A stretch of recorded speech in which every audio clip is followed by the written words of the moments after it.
Hola a todos, bienvenidos a una nueva sesión en Práctica Test. Estamos en el tema número 2 de este ciclo. Ya todos saben que hacemos un ciclo de análisis y acompañamiento al libro Nuevo Conductor que consiste en revisar durante 2 semanas seguidas todos los temas del libro Nuevo Conductor, dedicándole un día a cada tema, para ir avanzando paso a paso. ¿Ya? No es fácil, claramente no lo es. ¿Por qué? Porque el libro Nuevo Conductor trae temas que tal vez no son tan cotidianos. Hay cosas que tal vez nunca habíamos escuchado. Entonces, hoy nos toca un tema que es uno de los difíciles, que se llama los principios de la conducción. Como ustedes ven aquí, abajo de mi cámara, está un poco tapado y marcado con rojo, martes, los principios de la conducción. Vamos de inmediato entonces a conocer de qué se trata este tema, cómo lo podemos abordar y el enfoque que va a tener hoy, que es entrar en aquellas cosas que son difíciles, en aquellas cosas que estadísticamente las personas se equivocan más. ¿En qué consiste este tema de principios de la conducción? En tres partes. Una habla sobre el funcionamiento del automóvil, otra sobre la energía y las leyes físicas. Y esa es la parte más enredada, porque desde ahí sale la pregunta más reprobada del examen. Tiene una tasa de reprobación del 79%, o sea, casi un 80% de las personas no aciertan estas preguntas. ¿Bien? Las preguntas de distancia de reacción, frenado, aumento de la velocidad al doble, eso ya es bomba, ¿cierto? Y finalmente algo súper sencillo y muy fácil de comprender, que es la seguridad pasiva. Entonces, ¿qué vamos a hacer hoy día? Como esta revisión y renovación que estábamos haciendo en 2023, de entrar aún más en el enfoque de que esta información sirva tanto para mi vida de conductor práctico como para el examen, o sea, que esté conectado con cómo me lo preguntan, vamos a tener un enfoque en aquellas cosas difíciles. Sí, profe, pues a mí por lo menos es lo que más me cuesta, dice Nicolás. Y cuesta, Nicolás, porque es enredado. Entonces aquí lo vamos a ver de manera gráfica, bien práctica, y tratar que eso, que es muy difícil, a lo menos se vea más amigable, ¿ya? Primero, para poder abrirme un poco y no tener este rechazo que uno dice, no entiendo eso, me carga. No, sino que tener esa primera apertura se ve más agradable y luego poder comprenderlo, ¿ya? Entonces, vamos a ello con esta flip classroom, dicen en las metodologías activas, de dar vuelta a la clase y partir por el final. Nos vamos a ir a esa parte. Entonces recuerden: funcionamiento del automóvil, energía, leyes físicas, seguridad pasiva. Nos vamos de inmediato a la energía y las leyes físicas. Bien, y ya con este esquema podemos comprender qué es la inercia. Bien, la frase que aparece en el libro Nuevo Conductor es muy importante, que es lo que está aquí, lo que ustedes ven ahora, que nos cuenta que cuando un vehículo se aproxima a una curva, siempre va a tender, ¿ya?, a mantener una trayectoria recta. Por eso ustedes se van a dar cuenta que en muchas curvas, yo personalmente recuerdo una de El Cajón del Maipo, una curva muy cerrada siempre va a tener muchas barreras, o tal vez va a tener rastros de algunos choques o cosas por el estilo, ¿ya? ¿Por qué? Porque en general, ¿cómo estás, Jesse? Porque en general el vehículo, con la fuerza que nosotros le dimos al conducirlo, ¿cierto? Con todo lo que le estamos pidiendo al vehículo, tiende a continuar recto. En física hablan del murmú, a movimiento único rectilíneo. Entonces, la fuerza que le entregamos a un objeto inerte, que no toma decisiones, ¿cierto?, es continuar recto. Por eso se llama inercia. Entonces, siempre cuando nos acerquemos a una curva debemos desacelerar un poco. ¿Por qué? Porque si seguimos acelerando, el vehículo va a intentar continuar recto, y eso es muy peligroso en las curvas. Entonces, siempre al entrar en una curva, soltar un poco el acelerador, y ya en la curva, y para salir de ella, puedo retomar la velocidad con el acelerador. Bien, esto cuesta mucho al inicio. Cuesta mucho porque uno tiene miedo un poco. Entonces, cuando llega a una curva, se da cuenta de la fuerza que lleva el vehículo. ¿Me entienden la idea? Si uno está aprendiendo a manejar y manejar en una autopista, en unas rectas gigantescas, o sea, mucha línea recta, podría ir a 100 y no sentiría nada. Sentiría, qué fácil esto. Pero al doblar, tú empiezas a sentir esa fuerza, ¿ya? Y por eso hay que soltar un poco el acelerador en las curvas. Bien, es lo que se aconseja. Ahora, el dibujo que les puse acá, ¿ya? Esta es mi explicación personal. Esta explicación creo que sirve mucho para poder comprender cómo funciona la inercia. Un segundo. Imaginamos a un ciclista, para que esto no sea grave, ¿ya? Ahí aparezco de nuevo en la cámara. Para que esto no sea grave, cualquiera de nosotros, bicicleta autoestacionado. Nosotros le damos fuerza a la bicicleta que es inerte, ¿cierto? Con la energía de nuestro movimiento. Hay niños que preguntan muchísimo, ¿y de dónde viene esa energía? Bueno, de los alimentos. En el vehículo viene el combustible. ¿Y de dónde viene la energía de los alimentos? Y bueno, hay varias explicaciones para poder llegar a ello. Entonces, ¿qué es lo importante? Que cuando nosotros le damos energía de movimiento y fuerza a la bicicleta, si nosotros saltáramos de la bicicleta trataría de continuar recta, ¿cierto? ¿Qué pasa entonces si es que nos sucediera esto? Bicicleta, autoestacionado, y chocamos con el autoestacionado. Nosotros saldríamos proyectados en algo lo más parecido a una línea recta. O sea, si detengo la bicicleta de golpe, la bicicleta incluso trataría de continuar en línea recta. Esa es la inercia, esta idea de continuar en línea recta. Bien, lo refuerzo harto para que lo podamos recordar. Y además estos dibujos, estos iconos, ayudan a que nuestro cerebro le dé más sentido y sea más amigable. Vamos a la siguiente. La gravedad. Fácil, ¿cierto? O sea, todos comprendemos que la gravedad es la fuerza que nos mantiene anclados al piso. Entonces, esto en los vehículos se siente muchísimo, sobre todo cuando estamos en una conducción en pendiente. Y aquí dos cosas súper importantes. Una es qué hacer cuando estoy en movimiento en pendiente y dos, qué hacer cuando me estaciono en pendiente. Entonces, la primera, en movimiento, cuando voy bajando una pendiente, es muy importante ir enganchado. Hay gente que me ha dicho, profe, ¿qué enganchado? Para quien no lo sepa, como lo decimos en Chile, enganchado es ir, ¿cómo? ¿Quién lo puede decir en el chat? Lo dejo para que alguien nos ayude. ¿Qué es ir enganchado? Conducir enganchado. Con el freno no, Maca. Con una marcha de por medio, dice Nicolás. Mira, Maca. Ir con un cambio pasado, o sea, ir con en primera o en segunda o en tercera. Y ustedes me pueden preguntar, pero profe, entonces, ¿cómo se puede ir desenganchado? Desenganchado es ir en neutro. Ustedes dirán, pero ¿cómo avanza el vehículo? Cuando ustedes ya dieron fuerza al vehículo primera, segunda, tercera, cuarta, vamos en quinta, o sea, 80 kilómetros por hora, si ustedes ponen neutro, el vehículo va a seguir avanzando. Va a ir perdiendo fuerza, pero va a seguir avanzando. Entonces es una mala costumbre de conductores muy antiguos que ponían neutro en las bajadas y así no gastaban benzina. Es muy, muy peligroso, porque cuando usted no va enganchado, pierde el control del vehículo.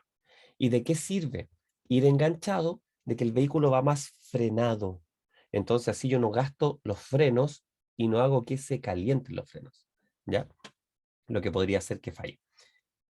Claro, es como ir a la vela, Paula, muy bien, Paula, es como ir con el viento, es como no tengo control, eso es ir desenganchado, pero ir enganchado me da control. ¿Qué es lo que nos pasa la primera vez que nosotros como conductores iniciales nos encontramos con una cuesta? Ya, sobre todo una baja, vamos muy frenados, vamos frenando, y funciona perfecto, pero se calientan los frenos y pueden fallar, y eso puede ser muy complicado. Debo ir en un cambio. ¿Ya? Eso es al conducir en una pendiente. ¿Qué ocurre en el estacionamiento en pendiente? Que esa gran pregunta que siempre se hace, ¿qué pasa? Bueno, les dibujé esto muy cuadradito, pero esquemático para que lo comprendamos. Bien, entonces al lado izquierdo de su pantalla tenemos una calle con pendiente, ¿ya? Esto puede ser Valparaíso, Iquique, puede ser Chiloé, ¿ya? Entonces, esta calle inclinada, que hay en muchas partes de Chile, por supuesto, la del lado izquierdo de su pantalla va hacia abajo. Entonces ese auto está estacionado ahí, me faltó el color. Uno tenía que ser rojo y el otro azul, pero el del lado izquierdo lo voy a rayar para que ustedes lo puedan ver bien y todos lo puedan comprender. Esa es la meta de hoy. Este vehículo que está acá, ya todos lo vemos, ¿cierto? Está mirando hacia abajo. Ahí está la flecha hacia abajo. Entonces, ¿qué pasaría si hubiera un temblor, por ejemplo, y el vehículo se moviera? Si fallara el freno de mano y el vehículo se moviera, si chocaran a este vehículo estacionado y el vehículo se moviera, al desplazarse hacia abajo, porque aquí estamos en una pendiente descendente, Si yo dejo las ruedas mirando hacia la cuneta, el vehículo se direccionaría hacia la cuneta y lo más probable es que se frene, ¿cierto? Entonces, por eso se deja en vía inclinada hacia abajo, descendente, con las ruedas mirando hacia la cuneta. Y además, dejo enganchado en un cambio contrario a lo que pasaría. En vez de que baje, yo lo dejo enganchado en reversa, como para hacer fuerza hacia atrás, ¿ya? Eso ocurre pendiente descendente. Ahora, pendiente ascendente. Si mi vehículo queda mirando hacia arriba en la pendiente y por efecto de la inercia, por un golpe, por un temblor, se moviera el vehículo, lo que yo necesito es que se vaya hacia la cuneta. Por eso direccionamos sus ruedas hacia la calzada. ¿Qué significa esto? Hacia la calle, hacia esta zona. Por eso apuntamos hacia allá. Pero en realidad, si bajara el vehículo, como iría hacia atrás, ¿hacia dónde se va a direccionar? Hacia la cuneta. ¿Ya? Por eso se deja con las ruedas hacia la calle, porque va a bajar hacia la cuneta. Y se deja enganchado en primera, para tenerlo con una fuerza contraria a la que haría la inercia. Hasta ahí. ¿Se comprende con este dibujo? ¿Sí? El cómo dejar un vehículo estacionado en pendiente ascendente y descendente. Son las dos.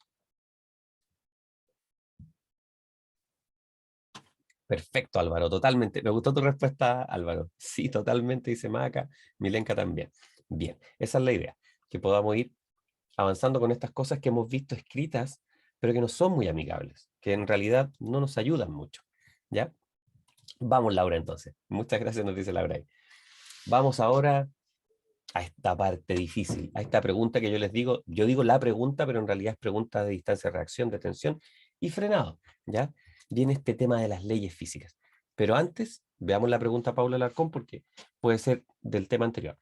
Una duda, cuando uno vuelva a subir el auto, uno vuelve a poner en neutro cuando uno vuelva a subir el auto. O sea, si es que vas a comenzar a subir, Paula, si es que va a comenzar a subir, si el vehículo no está en un cambio enganchado, no va a tener fuerza. De hecho, lo que ocurre normalmente, Paula, es que tú vienes, no sé, en quinta a 50 y te encuentras con una pendiente, y cuando vas a subir la pendiente, el vehículo va a perder fuerza cada vez más y perder velocidad.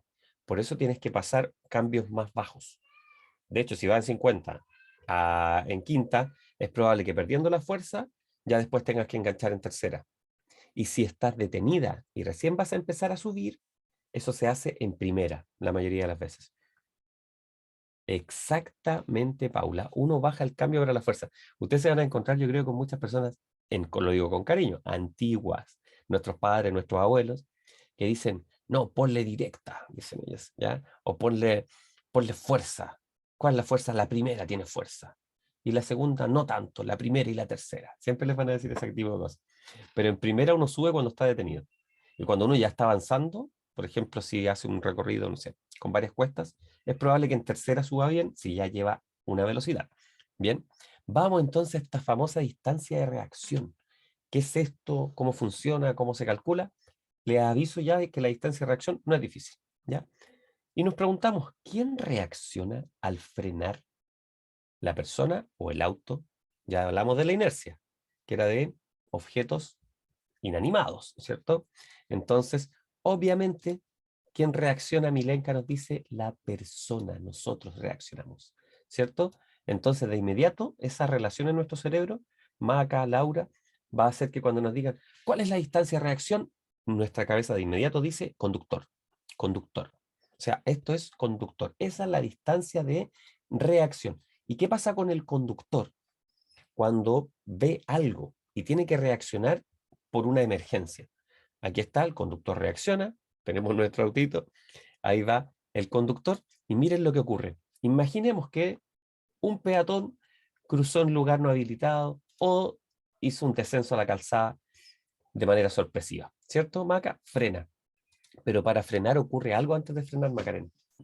Y es que el conductor primero ve este tema, el problema o la causa para frenar.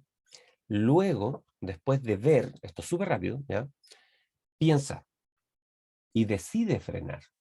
O sea, esto son dos pasos. Primero el conductor. Veo el problema. Pienso. Y luego piso el pedal, que significa sacar el pedal del acelerador. Ahí ya estoy desacelerando. y luego llevar el pedal al freno. Entonces, ese proceso todavía no implica frenar, ¿se entiende? Sino que es mi reacción. Y cuando esto ocurre, pasa en aproximadamente un segundo en los conductores experimentados.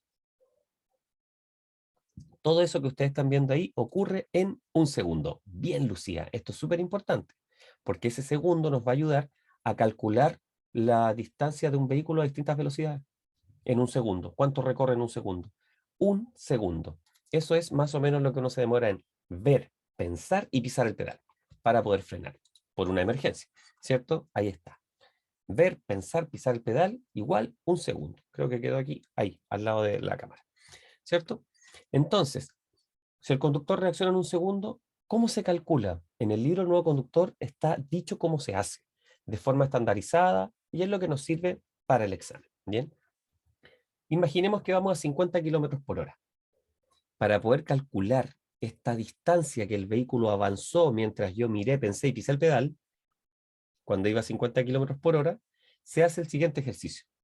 Se toma la primera cifra de la velocidad, ahí lo marqué, ustedes ya lo ven, 50 kilómetros por hora, tomo el 5, ahí está el 5, y lo multiplico por 3. Así de fácil. Entonces uno dice reacción multiplicar por 3. 5 por 3 me da 15. ¿15 qué? 15 metros. Entonces, cuando yo voy manejando 50 kilómetros por hora, veo un problema, miro, pienso y piso el pedal, ya avancé 15 metros. Antes de que el vehículo empiece a frenar. Por eso se llama distancia de reacción. O sea, en reaccionar ya tomé 15 metros. Siempre por 3, sí, Nicolás. En el caso de la reacción, siempre es por 3. En el caso del frenado que vamos a ver después, hay 2 o más fórmulas, ¿ya? 2 son las más conocidas. Pero en el caso, Nicolás, de la reacción, sí, es por 3. Y Lucía, en el frenado es por 5 o fórmula al cuadrado dividido en 180 y multiplicado por 100, que lo vamos a ver, ¿ya? Siempre, Franklin, la reacción, ¿ya? En realidad es con decimales, pero se hace con números enteros para poder hacerlo sin calculadora, el día del examen, ¿ya? Al final les puedo dejar los links de los artículos, escribí 3 artículos para explicar el fundamento matemático, cómo se hace, pero eso ya queda fuera del examen, no se los van a preguntar. Por eso no lo enseñamos aquí, ¿de acuerdo? ¿Listo, Franklin? Vamos. Entonces, ya lo tenemos listo, la reacción multiplicar por 3. Listo. O sea, yo resumo todo este esquema. ¿Cómo calculo la reacción multiplicando por 3? Listo. Pregunta para todo el chat, para todos los que están conectados, para Lucía, Macarena, Nicolás, todos, Franklin. Primera pregunta, ¿cuántos metros avanza un vehículo en un segundo a 60 kilómetros por hora? Qué enredado suena, parece física de enseñanza media, ¿cierto? ¿Cuántos metros avanza un vehículo? Entonces aquí uno dice, en un segundo es lo mismo que la reacción. O sea que si en un segundo tomo el 6, lo multiplico por 3, ¿cómo lo hizo Milenka, Paula, Macarena, Silvia, Héctor, Nicolás? ¿Cierto? Entonces, Carlos, fíjate bien, tomaron el 6 y lo multiplicaron por 3. 3 por 6, 18. Y en el fondo están diciendo que el vehículo está avanzando a 60 kilómetros por hora, 18 metros por segundo. ¿Se entiende la idea? No es para complicarse, pero miren, nosotros calculamos en kilómetros por hora, que es distancia y tiempo. Y esto lo estamos transformando en metros por segundos. Bajamos los kilómetros a metros y bajamos las horas a segundos. Eso se hizo. Y se hace simplemente multiplicando por 3. Fácil. Ahora, segunda pregunta, la que está en rojo. ¿Cuál es la distancia de reacción de un conductor a 70 kilómetros por hora? Que sería lo mismo que preguntar cuánto avanza un vehículo a 70 kilómetros por hora. ¡Qué secos! Astrid, Macarena, Laura, Milenka, increíble. Tomaron el 7, lo multiplicaron por 3 y listo. Y Carlos nos pone los pasos matemáticos. Así que impecable, impecable, muy, muy bueno. Vamos a la siguiente. Ya quedó ahí. Reacción del conductor. Ahora nos vamos al frenado.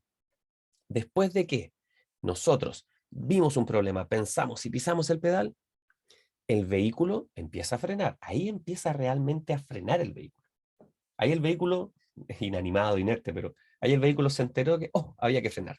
Lo que pasó antes, que fue un segundo, en nuestro proceso de reacción, ¿cierto? Entonces, Paula dice si son cientos, sí, Paula. Se tomarían 2, en el caso de una cifra de 3 dígitos, claro, 110 kilómetros por hora sería 11. Muy, muy bien. Siempre por 3. Pero ahora nos vamos al frenado, y el frenado no es siempre por 5, no. El frenado es distinto. Primero vamos a utilizar la fórmula del 5, y luego en el aumento de la velocidad vamos a utilizar la fórmula más enredada, difícil de hacer sin calculadora el día del examen. El cuadrado dividido en 180 multiplicado por c. Pero aquí vamos a usar la del 5. Primero, ya pasó el tema de reaccionar. Ahí se lo resumí. Está con verde. ¿Ya? Distancia de reacción, miré, pensé, pisé el pedal. Listo. Y miren lo que ocurre ahora. Ahora viene la distancia de frenado, que es otro proceso. Que es que en el vehículo se pisa el pedal, funcionan todos los sistemas del vehículo, las pastillas se cierran, etcétera, etcétera. Presionan las ruedas, si tiene ABS, no tiene ABS, etcétera.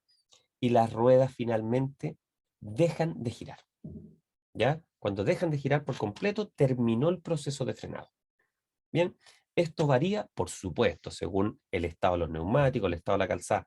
Por eso esta pregunta enreda tanto en el examen, porque puede ser gigante la pregunta. La pregunta puede ser, por ejemplo, no se la memoricen ni nada, solo es para contarles cómo puede ser tan enredado Paula, Lucía y Héctor. La distancia puede decir, en una calzada en óptimas condiciones, con neumáticos en óptimas condiciones, con el sistema de frenos en óptimas condiciones, en un conductor que también se encuentra en óptimas condiciones, ¿se entiende? Sin estrés y todo. ¿Cuál es la distancia de frenado de un vehículo que va a 70 kilómetros? O sea, eso no está pensado para que la gente aprenda. Eso está pensado solo para enredar y no sirve, disculpen que lo diga así, pero casi para nada, como dice la Paula, con esos ojos, ¿cierto? Entonces, eso los puede enredar. La idea es aprender a buscar qué es lo importante. Me están preguntando, distractor puro y duro, nos dice Álvaro. Muy buena frase, Álvaro. No están, o sea, tengo que limpiar un poco esto y buscar qué me están preguntando. ¿Me están preguntando distancia de frenado o de reacción? ¿O me están preguntando la distancia de detención, que son las dos? Vamos a la de frenado para poder comprenderla. Distancia de frenado, entonces. Velocidad, los mismos 50 kilómetros por hora. Distancia de frenado, ahí viene la maca, lo dice, tomo el 5, pero ahora multiplico por 5. En la anterior era por 3, ahora es por 5. Fácil, me da 25. Sí, ahí vamos, maca, en eso vamos. Distancia de frenado. Entonces me da 25 metros. Esa es la distancia de frenado. Fácil y simple para hacerlo sin calculadora, el día del examen. Ahora, pregunta, ¿cuál es la distancia de frenado de un vehículo a 60 kilómetros por hora? Lo mismo que habíamos hecho adelante. Ahora es multiplicar por 5, ¿cierto? 30 en el caso de la primera, ¿cierto? 6 por 5 es 30. Y luego en la segunda es 35. Y listo, ¿cierto? Porque aquí multipliqué por 6 y aquí multipliqué por, o sea, multipliqué 6 por 5 y acá 7 por 5, ¿cierto? Lo tenemos. ¿Qué ocurre ahora con estas dos distancias? La distancia que el vehículo avanzó mientras yo reaccioné y que luego el vehículo frenó. Ese es un número completamente, Paula, es un factor, ¿ya? Es un factor ajustado aproximado, ¿bien? Y en el caso de la distancia de frenado no es muy exacto, por eso existe otra fórmula también. Veamos la distancia de detención y en el aumento, donde va a quedar la escoba, ahí donde es difícil, vamos a usar la fórmula complicada de la distancia de frenado. Hasta el momento, los que no sean muy amigos de las matemáticas, piénsenlo como, el conductor reacciona, el vehículo frena. Perfecto. Para el conductor, multiplicar por 3. Para el vehículo, multiplicar por 5. Listo, lo tengo. Y luego, como nos dice Astrid, alguna vez tuve una compañera de la universidad que se llama Astrid, y creo que Torres, no sé si eres tú, ahí se suman los resultados. Sí, se suman los resultados. Bien, ¿y cómo lo hago entonces? Hagamos el ejemplo para que lo podamos ver aquí completo. Distancia de reacción, lo tenemos ahí con verde, distancia de frenado, y la distancia de detención es la suma de las dos, o sea, es la totalidad del proceso. ¿Bien? La totalidad del proceso, ahí está. Distancia de detención, se los dejé con colores para que se entienda. Distancia de reacción, lo que hace el conductor, distancia de frenado, el vehículo, y este proceso completo, global, se llama distancia de detención. Entonces hago el cálculo. Recordamos que la distancia de frenado recién la hicimos por 5, 5 por 5, a 50 kilómetros por hora. La distancia de reacción ya la habíamos hecho, 5 por 3, y sumamos ambas, ¿cierto? Aquí está con 60, y abajo aparece la distancia de detención que se suma solamente. 18 más los 30 nos da los 48. Otro ejemplo a 70, y ahí lo tenemos. Finalmente el vehículo a 70 kilómetros por hora avanza 56 metros para poder frenar. Bien, y esa historia está bien hasta ahí. Pero, y por eso algunos van a revisar esto grabado después, viene esta cosa tan enredada que también muchos se preguntan, ¿cuánto servirá realmente en la conducción? Esto es como esos cálculos, para decirlo de alguna manera, no sé, media chistosa, marcianos que tienen a veces las carreras de ingeniería. Uno dice, ¿para qué? Si esto no lo va a ocupar esta persona. Y algunos fundamentan diciendo que, y puede ser muy cierto, que es un ejercicio para resolver problemas, para que después tu cerebro esté preparado para esos problemas. Pues esto podría ir por esa línea. Uno no va a ir calculando esto, oh, voy a, todo sea para probar, profe. Exactamente, Nico. Me dice, oh, voy por la carretera, ¿qué pasa si aumento mi velocidad al doble ahora que voy a 40 kilómetros por hora? ¿Y cuál será mi distancia? No, uno no conduce así, pero sí sirve. Sacarle hipotenusa del árbol más cotidiano en mi día a día. Muy bien, Pablo. Hay muy cotidiano en tu día a día. Entonces, vamos a este aumento de velocidad y vamos a tratar de comprenderlo bien gráfico, como yo les muestro siempre. Bueno, acá dice 40. Aquí, alguno lo alcanza a ver, 40 kilómetros por hora. Veamos qué nos cuenta Rocío. Rocío dice, ah, ya veo una cara ahí como de llanto, Rocío. Imagino que fue algo de reprobar. Veamos. Hola, profesor. El número es fácil de aprenderlo. Es complicado, son las preguntas por claro. No son claras, son de reacción o de tensión de frenado. En muchos test, exactamente. Tienes mucha razón, Rocío, sí, las preguntas son las difíciles y vamos a tener un test aquí de 20 preguntas. Existió unos exámenes que no exacto el valor. Exacto, Franklin. O sea, lo que tú dices, no son exactos los valores. ¿Ya? Vamos a este aumento. Velocidad 40 kilómetros por hora. Lo hacemos así para después ir a 80 y a 120, ¿cierto? Para doblar y triplicar. Entonces, velocidad 40 kilómetros por hora. Fácil. ¿Cómo es el frenado? Y aquí viene esta fórmula distinta. ¿Se acuerdan que habíamos multiplicado por 5 para calcular el frenado? Aquí estamos usando la fórmula para los amigos de la matemática. A quien no le complique la matemática, esta fórmula es muchísimo más exacta y consiste en lo siguiente. Ustedes toman la primera cifra de la velocidad, la tenemos acá, y la elevan al cuadrado, o sea, multiplicada por sí misma. Por eso tengo este 4 por 4. Luego divido en 180 y multiplico por 100. ¿De acuerdo? Esto me da un número decimal. Y ese número yo lo aproximo. Y ahí tengo mi fórmula más exacta de la distancia de frenado. ¿La entendimos todos?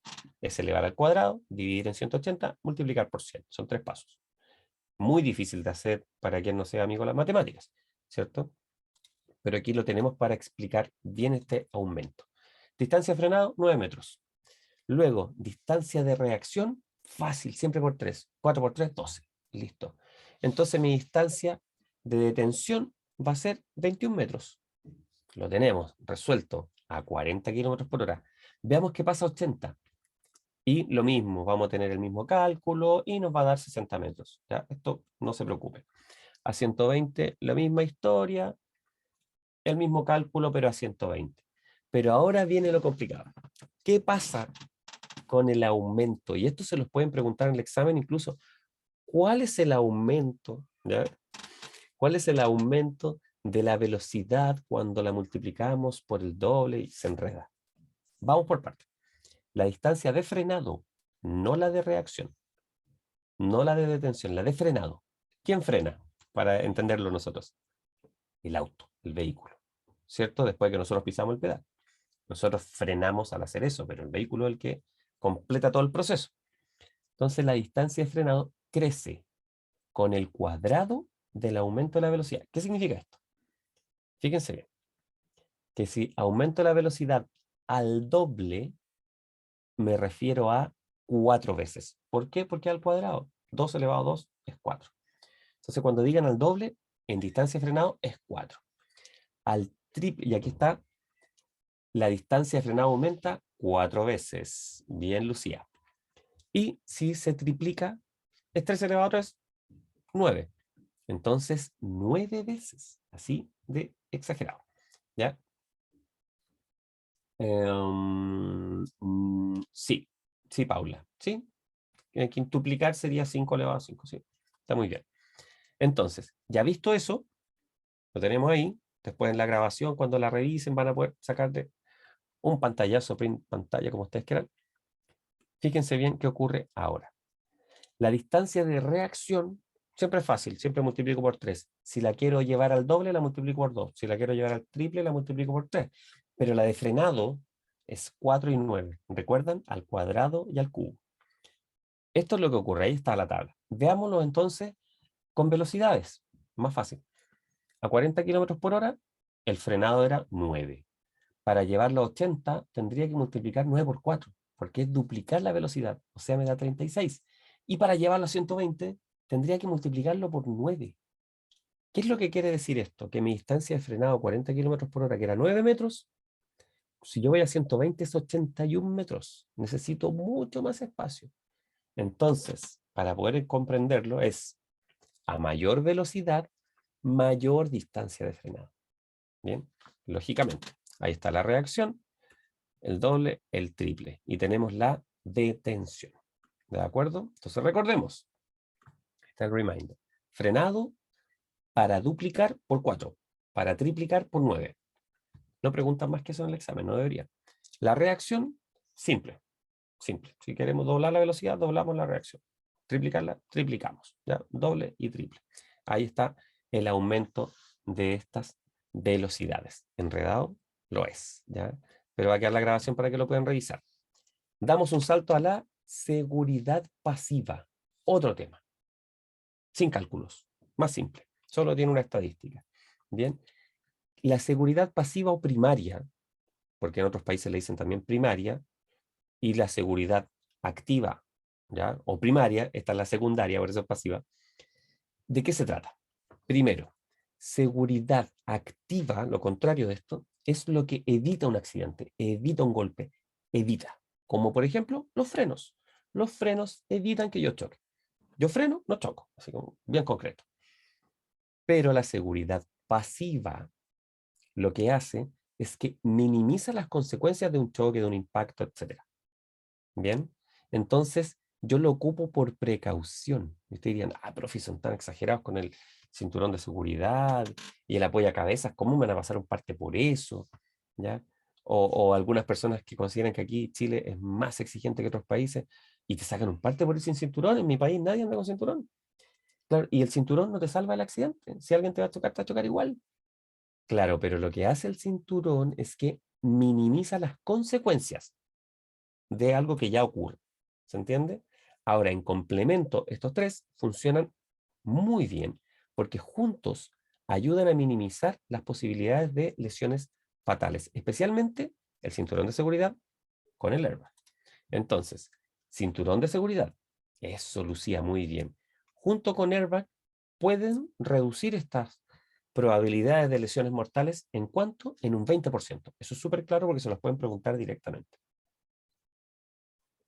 La pregunta puede ser, por un lado, ¿el cinturón de seguridad puede utilizarse sin airbag o el airbag permite no utilizar el cinturón de seguridad? Falso. Siempre tienen que ir juntos. ¿Cierto? No, dice Lucía. ¿Cuánto puede reducir la probabilidad de lesiones mortales el uso del cinturón con airbag? 20%. Por eso les dejé el 20 ahí en grande. ¿De acuerdo? Eso respecto a la seguridad pasiva. Vamos ahora, como dicen ustedes, unos tips, algunos consejos, algunos datos del funcionamiento del automóvil. Ahora están más enfocados, ¿ya? Ustedes van a ver videos, pueden buscar también clases anteriores de este mismo tema donde explico la globalidad del funcionamiento del vehículo, lo comparamos con el cuerpo humano, vamos dando hartos ejemplos. En este caso, lo estamos haciendo focalizado, ¿ya? Apuntando derecho a preguntas. Entonces, Alonso, vuelvo atrás con esos dos, porque Alonso me hizo una pregunta. Bien, Alonso, me encanta cuando alguien pregunta por algo que todos asumen o asumimos que todos saben. ¿Por qué tienen que saberlo todos? Alonso nos dice, profesor, ¿qué es el airbag? Derechamente. Como lo dice su nombre, Alonso, bolsa de aire, ¿ya? La bolsa de aire, ¿qué es? Son sistemas, dispositivos de seguridad pasiva que vienen en los vehículos, ¿ya? partiendo por el que está en el manubrio del piloto, ¿cierto? Mira, ahí está contando Carlos. Y se activan ante un impacto muy fuerte. ¿Qué es lo que pretende? Minimizar las consecuencias de este impacto y en el fondo lo que hace es acolchar con bolsas de aire los posibles golpes de los conductores y los usuarios del vehículo.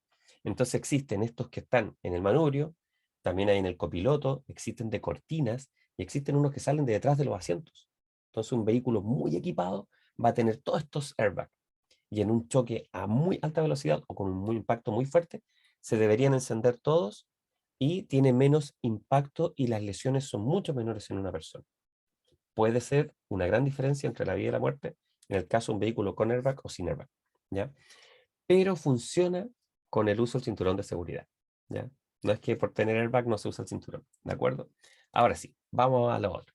Funcionamiento del automóvil, seguros de niños. Muy fácil de confundirse. ¿Por qué? Porque en el libro del nuevo conductor está el SOAP, seguro obligatorio, accidentes personales. Uno dice seguro de niños. Ah, profe, usted está hablando de sistema de retención infantil. No. Y por eso lo puse aquí tan en grande. Para explicar que el seguro de niños es tan simple como ese pestillo de las puertas que ahora los vehículos modernos viene en el panel del conductor, en su puerta normalmente, para bloquear. Ya la gente ni siquiera le dice seguros de niños, pero puede aparecer así en el examen, ¿ya? Bloqueo de puertas. Entonces, este sistema está hecho ¿para qué? Para que los niños no puedan abrir las puertas desde el interior del vehículo. O sea, que no la abran en movimiento, etcétera. Algunos vehículos lo tienen automatizado, pero esto se los pueden preguntar, aunque pueda sonar muy simple, ¿ya? Así que, seguros de niños. La batería del automóvil, una gran parte importante, tal vez ustedes algo de lo que más conocen porque han visto vehículos que hacen puente, porque han visto este caso, oh, se le quedaron las luces prendidas, se agotó la batería, no, hay que comprar una batería, hay que cargarla. Dice mi papá, lo pone, pero para el perro. El... Ah, pero ¿qué cosa? Qué cosa, Paula? Entonces, ¿qué es lo que ocurre con la batería? Dos posibles preguntas de la batería, que no son, ¿para qué se utiliza? Ah, para ir a cazar. Ah, Lucía, ya te entiendo, sí, perfecto, para luces, ¿cierto? Ya, perfecto. Muy bien. Entonces, fíjense bien, de la batería, más que preguntarles, ¿para qué sirve la batería? ¿Cómo funciona? ¿Cuál es el objetivo del funcionamiento de la batería en el vehículo? Más que eso, les pueden preguntar estas dos cosas. Por eso marqué estos dos verbos muy, muy destacados en grande, dice limpiar y rellenar, porque puede confundirnos mucho por el tema de que es agua. Entonces, primero, limpiar. Para limpiar los bornes, aquí está escrito, ¿ya? Siempre han escuchado ustedes borne, borner, bornes, ¿ya? Para limpiarlos. ¿Qué son esas cosas? Son estos conectores que están acá, los conectores de la batería, ¿ya? Y esos conectores pueden estar oxidados, sulfatados, es que están llenos de sulfato, por supuesto, pero de unas manchas blancas, ¿ya? Que impiden que haga buen contacto con el vehículo. Entonces, cuando eso ocurre, se pueden limpiar. ¿Y cómo se pueden limpiar? ¿Cómo limpio estos bornes sulfatados? Con agua, con bicarbonato. Aquí hay que hacer la relación que ustedes mejor tengan en su cerebro, que es como el tema de la gente que toma esto para la acidez, etcétera, pero agua con bicarbonato para limpiar. Muy distinto es que el líquido de la batería disminuya, lo cual ahora es muy difícil, pero esto se pregunta en el examen. Porque las baterías modernas vienen selladas, ¿ya? Y probablemente ustedes nunca van a hacer esto, pero sí tienen que aprender de qué se trata. Para rellenar el líquido de una batería se puede utilizar agua destilada, ¿de acuerdo? Para rellenar. Entonces, por eso enredado. Para rellenar, agua destilada. Para limpiar, agua con bicarbonato. Bien, no lo olviden, porque estas dos cosas se pueden preguntar. Y pensemos ahora en la famosa luz de advertencia de peligro y no de estacionamiento. ¿Qué ocurre para poder separarlo? Lo que vamos a aprender es teórico, se va al examen práctico también y nos vamos a dar cuenta que en la realidad el uso puede ser distinto. ¿Qué ocurre? Esta luz, este triángulo rojo, este botón que está en el vehículo, mañana tienes tu examen, Lucía, que te vaya súper bien. Tranquilidad, ¿ya? Muy tranquila. Este botón rojo que está al centro en los tableros de los vehículos que uno lo enciende y se prenden los 4 intermitentes o luces destellantes de viraje, ¿ya? Se llama luz de advertencia de peligro. Entonces se utiliza para advertir de un peligro, obvio. Por ejemplo, ¿cuál luces de advertencia? Bien, Lucía. ¿Cuál uso? Yo he visto en las vías que es muy común y es un correcto uso. El uso de estas luces en las autopistas. Cuando en las autopistas hay un taco, un atochamiento, vienen muy rápido los vehículos de atrás y no se dan cuenta y se encuentran con esto encima, sobre todo por una curva, muchos conductores encienden sus luces de advertencia de peligro. Yo también doy mi examen, Astrid, que te vaya súper bien mañana también. Entonces, de esta manera advierten al resto. No son luces de estacionamiento. Súper claro. Las de estacionamiento son el primer clic de las luces. ¿Ya? Esas son las de estacionamiento. Estas no son de estacionamiento. Profe, una consulta, dice Carlos. Yo he visto varios vehículos que se colocan, déjame ver, luces de emergencia para estacionar. ¿Estará correcto? No, Carlos, no es correcto. Pero te vas a dar cuenta de que la gente lo usa. Mira, hay un caso, Carlos, que ocurre en el aeropuerto. Pensemos, aeropuerto de la capital. Y en varios aeropuertos no está permitido estacionar. Solo dejar pasajero y irse. ¿Ya? No está permitido estacionar. Entonces, ¿qué hacen toda la gente? Ponen estas luces, porque si les dijeran algo, no, es una emergencia. Vine a dejar. Y uno dice, pero esa no es la emergencia para la que se inventaron las luces. La emergencia es, acabo de tener un accidente, o adelante hay un taco, hay un accidente también, baja la velocidad, hay un problema. Esos son los peligros, ¿ya? O muchos ante un cruce regulado de peatones. Claro. Maca también dice. Sí, perfecto, Maca. Cuando aparece un animal de frente, sirve para advertir que hay un peligro en las vías o una persona. Mira, pensemos, Maca, tu segundo ejemplo es la persona, una persona ebria, que no va a responder tal vez a distintas señales y uno tiene que detenerse. ¿Cómo le aviso a los de atrás que, oye, tengo que parar, hay una persona adelante? No puedo explicarle. Luces de advertencia de peligro. ¿Se entiende? Esas situaciones sí están muy bien. ¿Listos? Vamos entonces. Ha sido intenso. Ya salieron hartos números. Vamos a nuestro test de hoy y espero que salgan preguntas nuevas. Eso estoy buscando. ¿Ya? Que lo que estamos hablando apunta a ojalá cosas que no le han aparecido a los test, que todavía no han visto, para poder ir cubriendo más espacio de esta preparación para el examen teórico de conducción. Vamos entonces a nuestro test de hoy. Ahí ya está apareciendo. Déjeme confirmarlo. Sí, ya está en pantalla. Y listo, Nicolás. Lista, Maca. Ahí está Carlos. ¿Todos listos? Vamos entonces. ¿Cuáles son las luces de frenado? Ah, Berta, las luces de estacionamiento. Es el primer clic de las luces. Esas son las de estacionamiento. ¿Listos? Vamos. Primera pregunta. Y aquí se relaciona con lo que acabamos de ver directamente. Está preparado, por supuesto. Profe, yo he visto que cuando dejan... Sí, las luces dando, claro. También, sí, sí, Lucía, da las gracias, le hacen una vez, que es como hacer un, un cierre de ojos. Vamos, Paola, eso es, muy bien. Todos dicen, ah, ¿para qué sirven los seguros de los niños en los vehículos? Y ahí uno dice, ¿pero qué seguros? El sistema de retención infantil, un seguro que contrato, se refieren a estos pestillos, impiden que las puertas sean abiertas del interior. Muy bien. Indica el modo más simple para limpiar bornes sulfatados de la batería. ¿Se acuerdan cuál? Recuerden el tema si tiene alguna en la familia, ojalá que no, porque puede ser molesto, pero el tema de la acidez, ¿cierto? Con la sal de fruta la gente toma agua con bicarbonato. Agua con bicarbonato, Carlos Isaías, Niet Laura ya lo habían dicho y Pamela lo escribió. Agua con bicarbonato. Perfecto. ¿Cuál es la función de los frenos ABS? ¿Qué buscan estos frenos?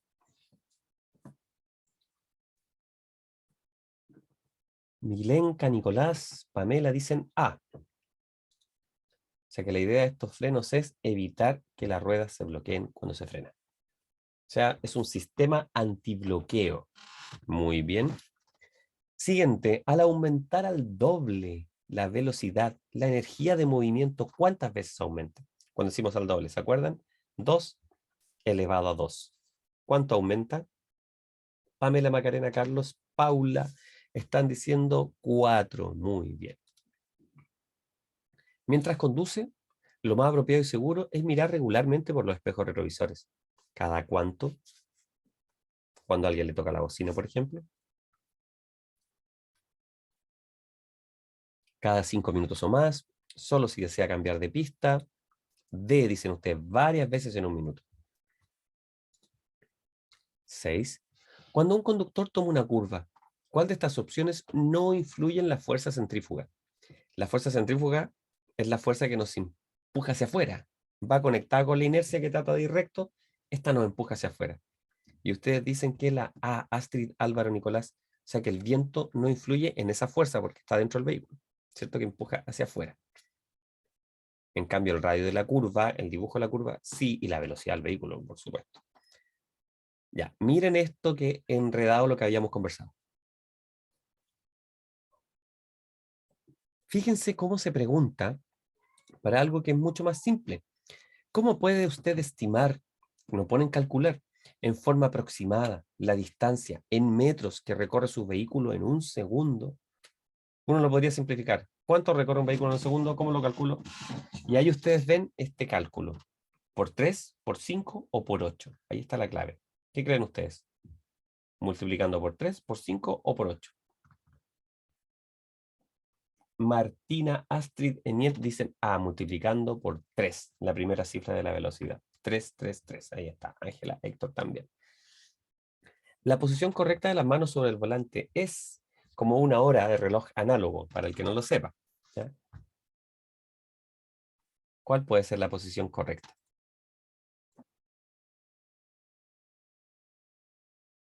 Muy bien, todos dicen B, o sea, de 10 para las 2. Esa es la posición correcta. Las luces de advertencia de peligro, ¿para qué se usan? Ahí está el botón que yo les decía, para advertir a quienes vienen detrás suyo que pretenden virar, para advertir a quienes que hay un peligro más adelante, para advertir a los demás que tienen prisa, cuando estacionan doble fila. Paula, Eniet, Carlos, Astrid dicen B para advertir a quienes vienen detrás de un peligro que hay más adelante. Llegamos a la mitad de este test de hoy. El airbag no es eficaz si no se utiliza en conjunto con el cinturón de seguridad. ¿Eso es verdadero o falso? A dice Astrid, Paula, Eniet, verdadero. Milenka, y tenemos un verdadero ahí. Al aumentar la velocidad al doble, la energía del movimiento aumenta. ¿Cuántas veces? Ya lo habíamos preguntado, ¿cierto? Fácil. A. Paula, Carlos, Nicolás. 4 veces. Los espejos retrovisores. ¿Cómo deben estar los espejos retrovisores?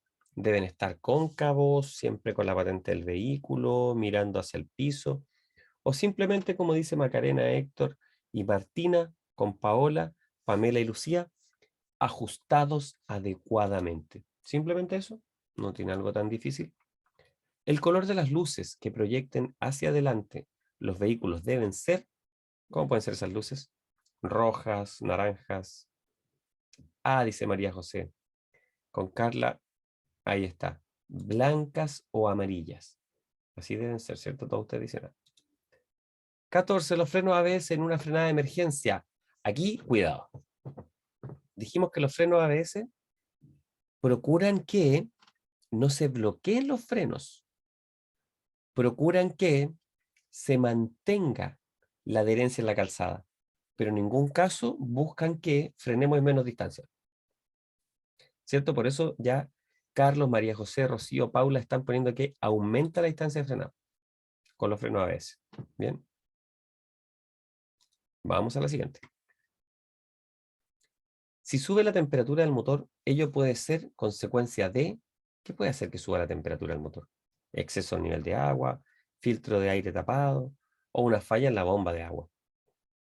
Macarena, Paula, Nicolás dicen C, una falla en la bomba de agua.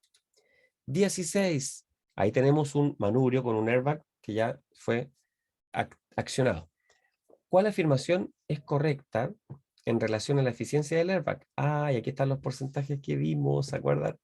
El airbag con el cinturón de seguridad. Ustedes dicen, Carla y Macarena, o sea que un 20% puede reducir las probabilidades de lesiones mortales, hasta en un 20%. Siguiente, si enciendo el motor con el freno de mano puesto. El pedal de freno permitirá mover el automóvil, el auto no debe moverse, o el auto se moverá, se detendrá por unos metros más allá. ¿Qué dicen ustedes? B. Héctor Martínez Nieto, que el auto no debe moverse. Obvio, no debe. Si se mueve es porque el freno no está bueno y debe ser ajustado. Miren lo que ocurre ahora la batería. ¿Con qué líquido podemos rellenarla? La batería, aunque sabemos que vienen bloqueadas, cerradas ahora en la actualidad. B, con agua destilada. Ángela, Maite, Carla, Eniet dicen agua destilada. Si el pedal se siente elástico, o sea, ustedes lo presionan y es como que se devolviera, probablemente haya entrado agua al sistema, debe presionarlo con más tiempo, puede haber una avería, es normal que pase a veces. Vania, tenemos a Vania, Héctor, Lucía y Macarena, dicen C. Todos ellos dicen, puede haber una avería, así de simple. Si el aire, o sea, si al ir conduciendo se revienta el neumático trasero, imaginen, debe girar el volante hacia el lado que se desvía la cola del vehículo. ¿Esto es verdadero o es falso? Se reventó, se mueve para allá la cola, yo giro para ese lado o el otro. Ustedes dicen que es verdadero. Perfecto.